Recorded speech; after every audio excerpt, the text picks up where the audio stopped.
Hadirin kaum muslimin muslimat sidang jemaah salat subuh dimuliakan Allah Subhanahu wa taala.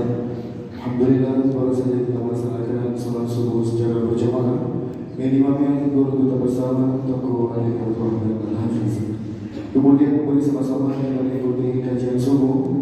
InsyaAllah akan disampaikan oleh yang mulia guru kita bersama Al-Ustaz Haji Nazmi Hasan Al-Sri Imam.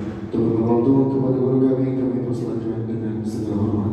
Atas perhatian para jemaah mengucapkan terima kasih. Wabillahi taufiq wal hidayah. Assalamualaikum warahmatullahi wabarakatuh.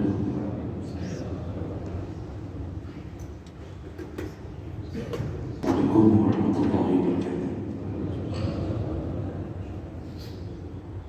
Innal hamdalillah nasta'inuhu wa nastaghfiruh wa na'udzu bihi min shururi anfusina wa min sayyiati a'malina. من يهده الله فلا مضل له ومن يضلل فلا هادي له شريك له واشهد ان محمدا عبده ورسوله الكريم اللهم صل وسلم على نبينا وسيدنا المصطفى محمد وعلى اله واصحابه اجمعين رب اشرح لي صدري ويسر لي امري واحلل عقدة من لساني yafqahu qawli. Segala puji bagi Allah, kemudian salawat dan salam pada Rasulullah, pada keluarga dan seluruh sahabat semuanya. Bapak Ibu jamaah salat subuh yang Allah muliakan insyaallah, kita akan sambung pembahasan tentang amalan-amalan yang ringan tapi berpahala besar. Di pertemuan yang lalu kita sudah membahas di antara amalan yang ringan kita lakukan namun Allah hargai dengan pahala yang melimpah adalah memperbanyak zikir lisan yang ringan di lidah tapi Masya Allah ternyata memberatkan timbangan. Dan kita sudah membacakan hadis contoh-contoh kalimat tersebut, termasuklah tasbih, takbir, tahmid dan tahlil itu diperbanyak dalam lowongan-lowongan waktu kita. Karena kalimat-kalimat itu hari ini orang malas melafazkannya, padahal nanti ketika mati dia ingin kembali dan dia bermohon-mohon agar diizinkan untuk mengucapkan kalimat di memperbanyak zikir. Baik, kita lanjutkan amalan berikutnya yang menjadi salah satu amalan yang ringan namun berpahala besar, yaitu membaca doa ketika masuk atau berada di dalam pasar. Hadis Nabi sallallahu alaihi wasallam, hadis dari Salim bin Abdullah bin Umar dari kakeknya Umar bin Khattab.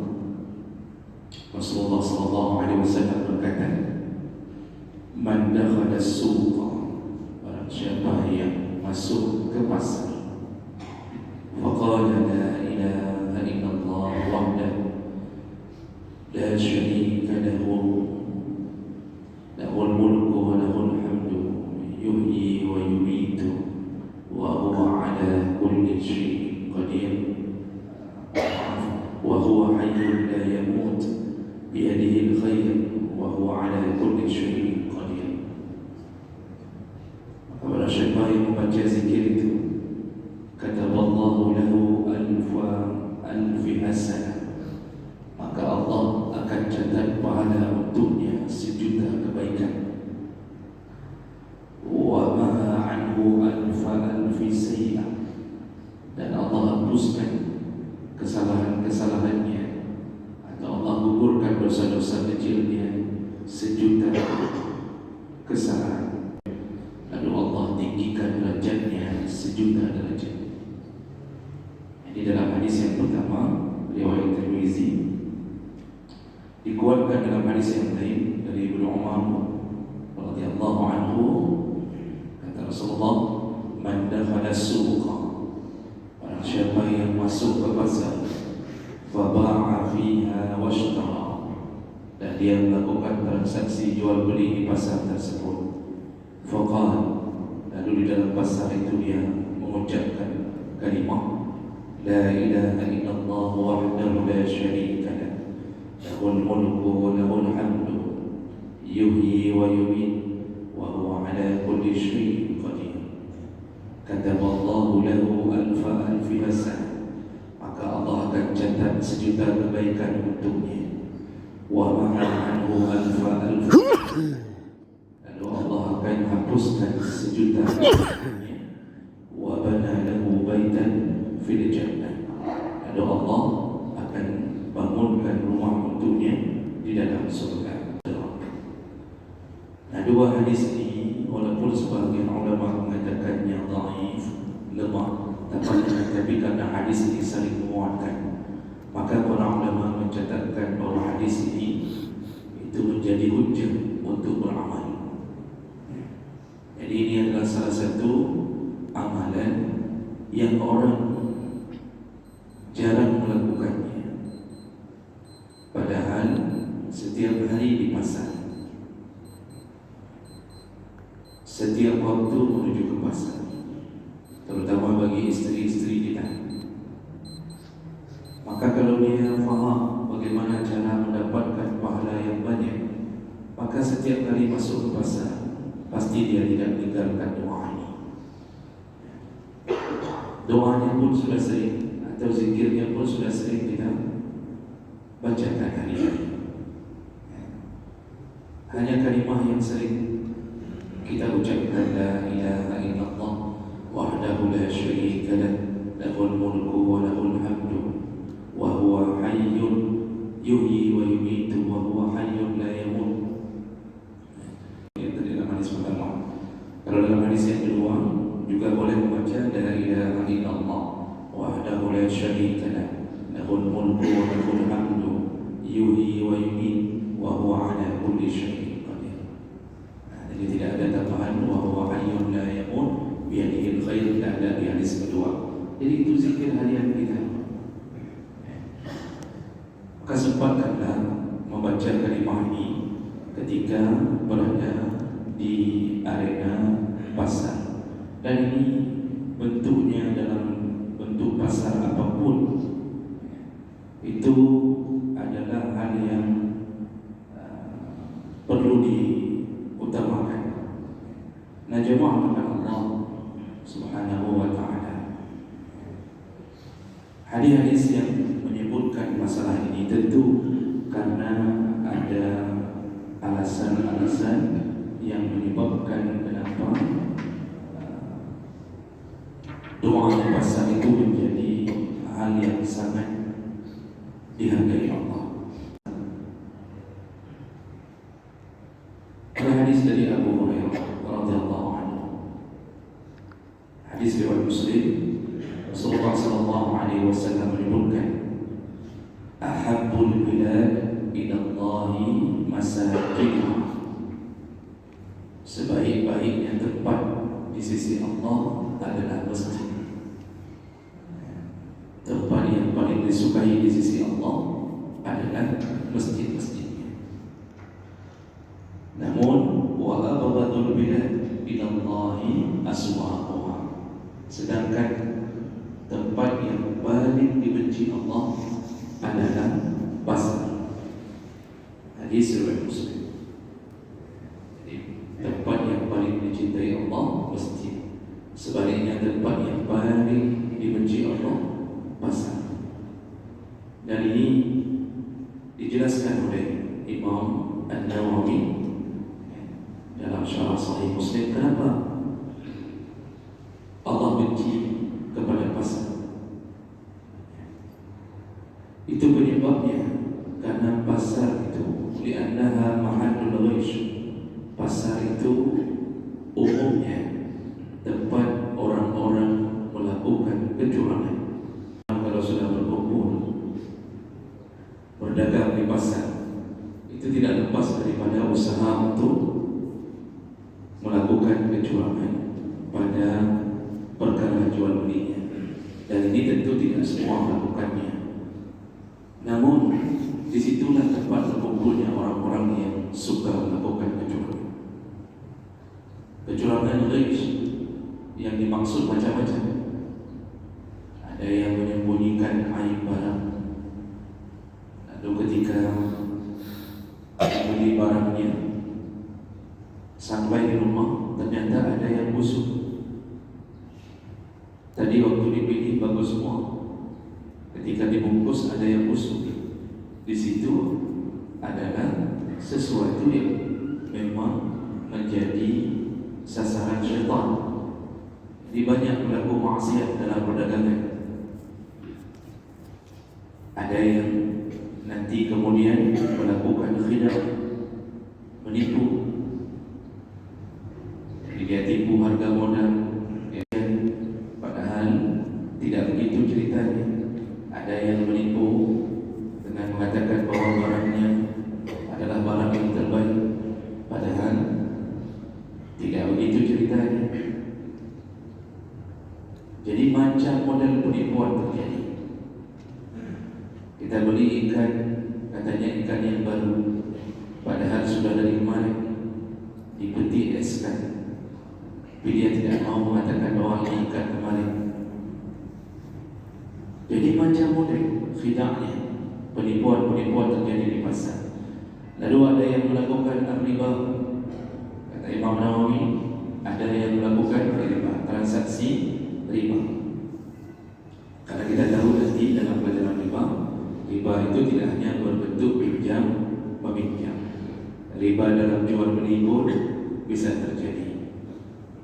Kadang-kadang menukar barang yang sejenis tapi tidak sama takarannya. Itu sesuatu yang masuk dalam kategori riba. Pedagang yang tidak faham ilmu riba, mereka akan menerima tawaran untuk menukar beras jatuh. Dia orang-orang miskin diberikan subsidi beras jatuh, mungkin diberikan sekitar 10 kilo. Lalu karena orang ini tidak mau makan beras ini, dibawalah ke pasar. Dibawa ke pasar, diminta tukar dengan beras yang bagus. Tentu pedagang tidak mau menukar 10 kilo dengan 10 kilo. Jadi bagaimana? Beras jatuh, beras raskin ini 10 kilo dibawa, nanti akan ditukar dengan beras yang bagus sekitar 5 kilo. Nah, penukaran ini disebut dengan riba. Ini riba karena terjadinya tukar menukar antara dua barang yang sejenis tetapi beda takarannya. Ini hal. Jadi bagaimana solusinya? Solusinya beras jatuh ini, beras ini dijual dulu. Dijual dulu ke pedagang. Kemudian ambil hasil jualnya, lalu baru beli beras yang baru. Tidak boleh langsung terjadi pertukaran benda yang sejenis. Umar bin Khattab dulu waktu melakukan ekspansi di pasar-pasar, maka dia mengatakan, siapa yang tidak punya ilmu tentang riba, jangan jualan sini. Tak boleh jadi pedagang kalau tak faham tentang ilmu riba. Hari ini, Masya Allah, jangankan riba dalam jual beli, riba nasi'ah, riba yang sifatnya pinjam meminjam, malah beredar di pasar. Nah, saya dapatkan informasi yang banyak, baik dari pedagang atau teman-teman atau rekan-rekan jemaah, bahwa di pasar impres ini banyak sekali berkeliaran para rentenir. Jadi mereka berada di antara satu pedagang dengan pedagang yang lain, berkeliling menawarkan uang pinjaman. Jadi dipinjamkanlah 10 juta, nanti setiap hari ditarik dari pedagang cabai, pedagang bawang, yang bentuknya kredit waktu dijumlahkan pembayaran itu melebihi dari yang dipinjamkan. Dan ini beredar di pasar impres banyak. Bahkan saya mengizinkan mahasiswa saya untuk melakukan penelitian untuk membuktikan terjadinya dunia riba di pasar kita. Masya Allah, capek jualan, berdiri dari siang, berdiri dari pagi sampai sore, dan lalu kemudian melakukan praktik riba. Dan kenapa ini begitu mudah terjadi di pasar? Karena pasar adalah tempatnya syaitan. Pasar itu poros syaitan, berkumpul banyaknya maksiat terjadi di pasar. Maka dunia riba salah satu sasarannya. Lalu Imam Nawawi menyebut penyebab yang lain adalah al-iman al-kadzibah. Di pasar itu banyak terjadi sumpah palsu. Didasarkan hadis Nabi dalam riwayat yang lain bahwa ada 3 orang yang tidak akan dilihat oleh Allah, tidak akan dipandang dengan kasih sayangnya, tidak akan disucikan. Lalu Allah akan hukum mereka dengan azab yang pedih. Salah satunya siapa? Yaitu man ba'a sil'atahu bil halfil kadzib. Orang yang melakukan jual beli atau menjual barangnya dengan sumpah palsu. Jadi ketika mengatakan wallahi demi Allah ini barang bagus ini, demi Allah ini KW satu ini perkataan ini membuat orang yakin padahal ditipu dia bersumpah palsu, dan itu banyak terjadi. Dan tempatnya di mana? Di toko-toko, di pasar-pasar, tempat berkumpulnya orang-orang yang melakukan transaksi jual beli macam-macam. Ya, seperti kita sebutkan tadi, dia bersumpah demi Allah, nyongkol ini kanan ini demi Allah, bukan yang kemarin, padahal pun yang kemarin. Sumpah palsu menjadi salah satu dosa besar yang paling disasar oleh syaitan. Ada kemudian dosa apa lagi kata Imam Nawawi? Wa akhlaful wa'di, suka melanggar janji. Ini janji sana, janji sampaikan barang, janji begini, janji nanti diambil jam sekian lalu tidak dipenuhi. Jadi amanah tidak terselesaikan dengan baik, dan itu beredar di dalam pasar. Lalu kemudian wa'idha an zikrillah, di pasar itu tempat orang paling rentan melupakan Allah. Jarang sekali yang berzikir, jarang sekali yang menyebut-nyebut Allah. Pasar disibukkan oleh orang-orang yang memikirkan kehidupan dunianya, datang ke sana untuk membeli sesuatu, untuk menyambung kehidupannya. Makanya di pasar itu jarang sekali terdengar kalimah-kalimah. Oh, kita bilang orang sholat duha, mungkin ada, tapi jarang sekali. Bahkan waktu zuhur pun orang masih bertumpah ruah di pasar. Maka kumpulan orang-orang di pasar adalah kumpulan orang-orang yang terjebak oleh syaitan. Inilah yang menyebabkan Rasulullah mengatakan tempat yang paling dibenci Allah adalah pasar. Kenapa? Karena pasar adalah tempat berkumpulnya syaitan yang menyebabkan banyaknya maksiat untuk melawan Allah Subhanahu wa taala.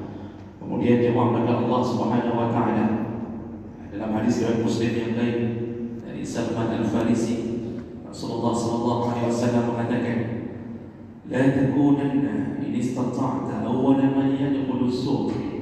Kalau engkau bisa, janganlah engkau menjadi orang pertama yang memasuki pasar.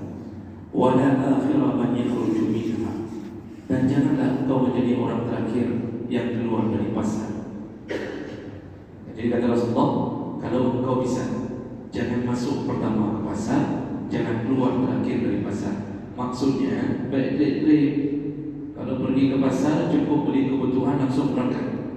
Jangan berdiam diri di pasar. Nah, kalau ini kata Nabi, tentu para penjual itu harus lebih berhati-hati. Karena penjual dari subuh pun, dari subuh itu sudah di pasar. Adakah doa, adakah satu ayat yang dibaca demi mengingat Allah? Makanya Nabi mengatakan, jangan terlalu lama. Bagi para pedagang pun harus hati-hati. Seharusnya dia ingin mengantisipasi itu dengan berzikir kepada Allah, tapi kadang-kadang tak sempat. Kenapa Nabi menyebutkan begitu? Fa'innaha ma'arakatus syaitan, karena pasar adalah tempat berkumpul syaitan. Wa biha yansibu rayatahu, dan disitulah syaitan menancapkan benderanya. Jadi salah satu tempat syaitan memenangkan pertarungan di atas Bani Adam adalah pasar. Hadis riwayat Muslim. Maka jemaah Allah Subhanahu wa taala, berhati-hatilah ketika kita terjerumus ke dalam kebiasaan menuju ke pasar, tapi Oleh karena itulah Rasulullah mengatakan tadi bahwa kalau masuk pasar berzikirlah, sebutlah la ilaha illallah wahdahu la syarika lah, lahul mulku wa lahul hamdu yuhyi wa yumiitu wa huwa ala kulli syai'in qadir. Diberikan melimpah ruah oleh Allah. Kenapa? Karena kita termasuk orang yang mungkin mengatakan atau menyebutkan zikir itu satu dari ribuan orang yang sedang berada di pasar, dan ini harus dibiasakan. Jadi Bapak Ibu, ingatkan istri-istri kita yang sering berada di pasar, dan kalau bisa temukan stiker yang bisa ditempel di motor. Jadi coba cari kalau bisa ditemukan stiker kecil ditemukan, kemudian tempel di depan motor kita. Jadi setiap kali kita turun teringat di doa masuk pasar, doa masuk pasar. Karena kita ini kalau tidak begitu, kita tidak teringat. Jadi ini anjuran dari Nabi, dan mudah-mudahan kita bisa menghindarkan diri dari kesibukan dunia perdagangan dengan melupakan Allah Subhanahu wa taala. Dan mudah-mudahan Allah kumpulkan kita kembali di dalam surga-Nya. Amin ya rabbal alamin. Subhanallah wa bihamdihi, asyhadu an la ilaha illa anta